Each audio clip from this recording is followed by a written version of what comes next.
Қазіргі күні 74 мемлекет ресми түрде Экспо 2017 көрмесіне қатысатындығын растады.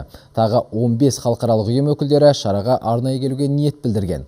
Халықаралық көрмеге қатысам деушілерге бірқатар жеңілдіктер қарастырылып отыр. Олардың реті бүгін Сенаттың жалпы отырысында бекітілді. Ердәулет Байдуллаев жалғастырады. Аталмыш заң жобасы 21 баптан тұрады. Онда қатысушыларға ұсынылатын жеңілдіктер қатары нақты көрсетілген. Біріншіден, салықтан босатылады. Сосын кедендік кедергілер алынып тасталынады. Бірақ бұл біздің республикалық бюджеттен қосымша қаржат бөлуімізге және басқадай шығын шығаруымызға әкеп соқпайды. Жеңілдіктер әрбір қатысушыға, тіпті олардың отбасы мүшелеріне де қарастырылған. Мұны ақпанның 24-25 күндері қатысушылармен өтетін кездесуде егжей-тегжей өздеріне түсіндіріп өтеміз.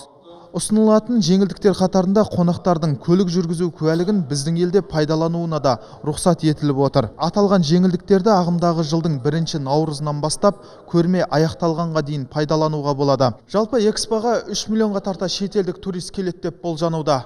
Көрмені өткізуден түсетін табыста есептелініпті. Тек коммерциялық пайда 300 миллион еуро болады деп күтілуде. Ердәулет Байдуллаев, Айтжан Отызбаев, хабар.